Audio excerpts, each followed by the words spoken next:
Chers téléspectateurs, bienvenue sur Africa 24 à ce nouveau numéro de décryptage. Le Togo a été représenté lors du 5e Forum international Afrique Development qui s'est déroulé du 15 au 16 mars 2019 à Casablanca au Maroc par une forte délégation conduite par le ministre du Commerce, de l'Industrie, du Développement, du secteur privé, de la promotion et de la consommation locale, M. Kodjo Adjedje. Face à l'enjeu d'améliorer le climat des affaires, le gouvernement togolais s'est aussi appuyé sur certains secteurs d'activité à soumettre aux investisseurs étrangers. Le pays se prépare d'ailleurs à l'organisation de son premier forum économique qui sera aussi une occasion de s'ouvrir au monde. M. Kodjo Adjedje est notre invité dans ce présent numéro de décryptage. Qu'est-ce que le Forum international Afrique Development représente pour le gouvernement togolais? Je voudrais d'abord dire merci à Africa 24 par rapport à cette opportunité que nous donnez. Disons que le Forum Développement Afrique organisé ici revêt une certaine importance pour mon pays, le Togo, du fait qu'il s'agit d'un forum qui nous donnera l'opportunité de découvrir un certain nombre de choses. Nous avons des valeurs communes. Nous avons pu comprendre lors des premières présentations qui sont faites que l'Afrique est un continent aujourd'hui de destination privilégiée en matière d'investissement. Vous savez, ce continent est riche de la richesse. Ce continent a également un atout, c'est la jeunesse de sa population. Donc, en se positionnant sur ces éléments-là, je crois que nous pourrons bien évoluer. Le Togo ne déroge pas à la règle. Nous avons une population jeune, nous avons également des richesses que nous pouvons valablement transformer chez nous sur place. Et qu'en est-il du climat des affaires dans votre pays? Oui, je dirais que depuis une dizaine d'années déjà, ce climat s'améliore.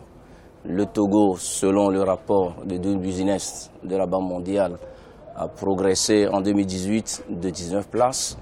Nous figurons dans les 10 tops et nous avons également, en termes d'arsenal juridique en lien avec la fiscalité,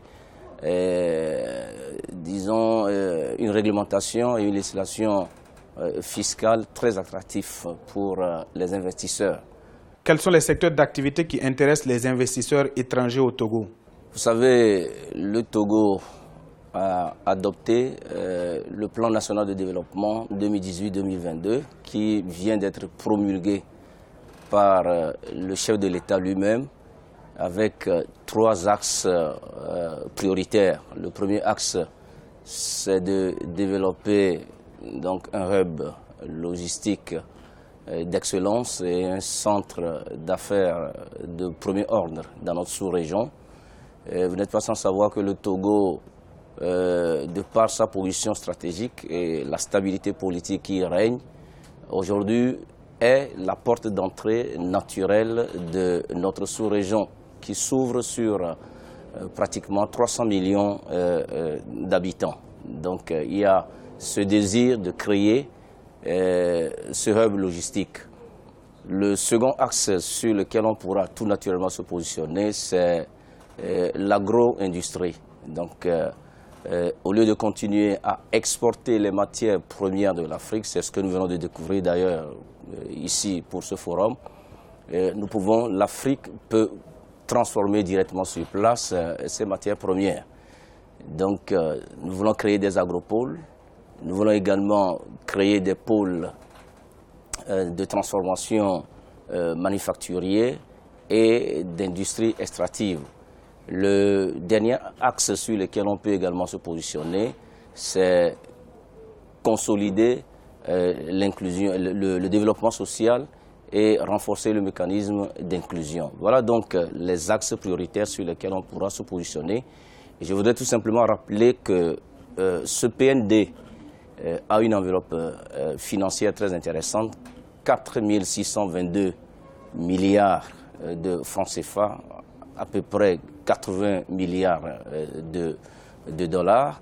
Et ce qui est intéressant en ce qui concerne ce PND, c'est que le gouvernement attend à ce qu'il soit financé à hauteur des 2 tiers par le secteur privé, aussi bien togolais qu'étranger. Votre pays se prépare à organiser son premier forum économique.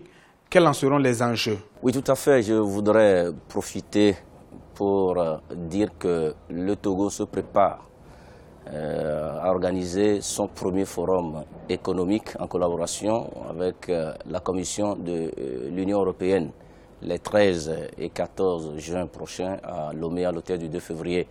Ce sera l'occasion donnée à notre secteur privé, qui est très dynamique d'ailleurs, de pouvoir échanger avec le secteur privé en provenance de 28 pays membres de l'Union européenne.